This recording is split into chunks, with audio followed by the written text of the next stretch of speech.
Mais reprenez l'empereur pour en arriver là. J'avais dû manœuvrer avec beaucoup d'adresse, déguiser surtout ma véritable pensée.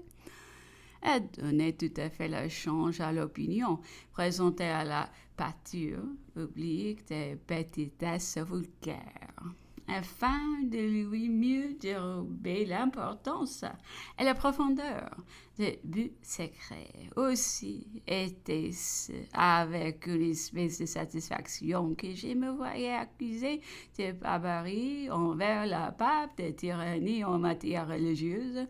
Les étrangers surtout me surveilleront à mon gré en remplissant le mauvais libelle de ma mesquine ambition qui, selon eux, avait eu besoin de dévorer le misérable patrimoine des Saint-Pierre.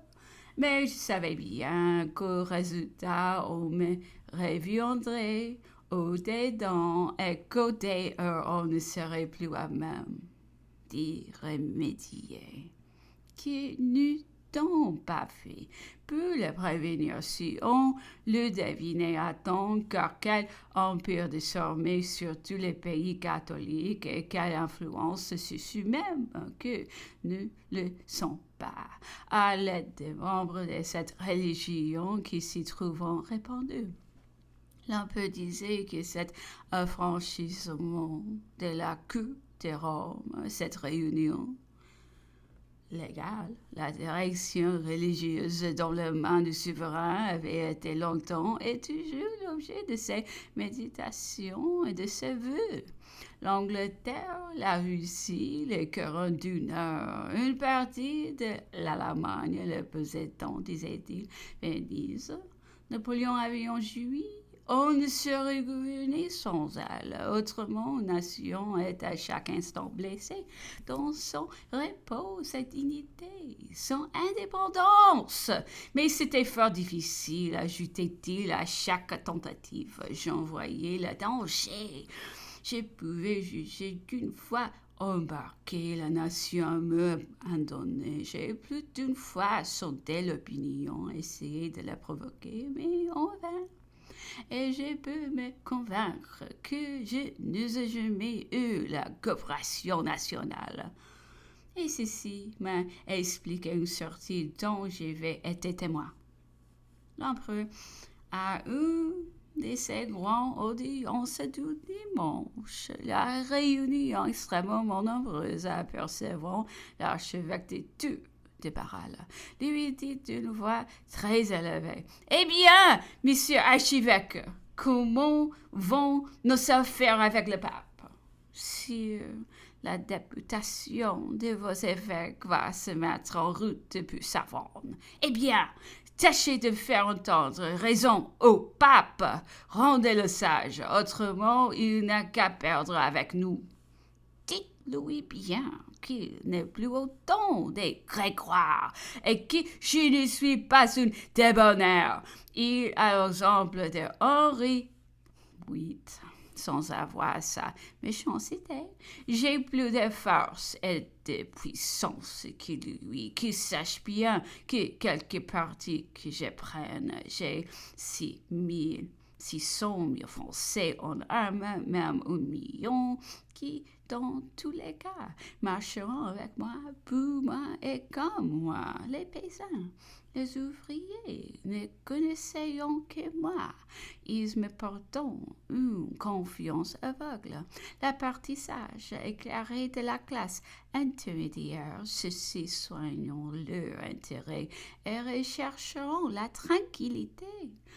Mais suivront. Il ne restera donc plus pour lui que la classe bedonnante qui, au bout de 8 jours, l'aura oublié peu commérer sur des nouveaux objets.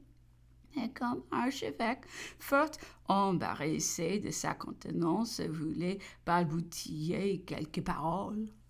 Vous êtes en dehors de tout ceci, monsieur archevêque, reprit l'empereur d'une voix toute radoucie. Je partage votre doctrine, j'honore votre piété, je respecte votre caractère. L'empereur Je le comprends de bien aujourd'hui, n'avais-je été sans doute tout cela en avant que nous les fissions fructifier au dehors, mais il se méprenait bien sur nos dispositions, ça de parler de moi. Nous portions la moins réfléchie. N'hésitez pas, dans ces occasions, à le blâmer tout bonnement et hautement l'autre portion, la mieux intentionnée, se donner bien de gardant divulguer un seul mot dans la crainte de lui faire tort dans l'opinion, car tel était en général notre travers d'esprit, notre manière singulière de juger, d'interpréter l'homme, bien que sans malveillance, mais seulement par légèreté, par inconséquence ou par mode. Qu'au lieu de chercher à la rendre populaire, nous sommes peut-être ceux qui lui avons fait le plus de mal.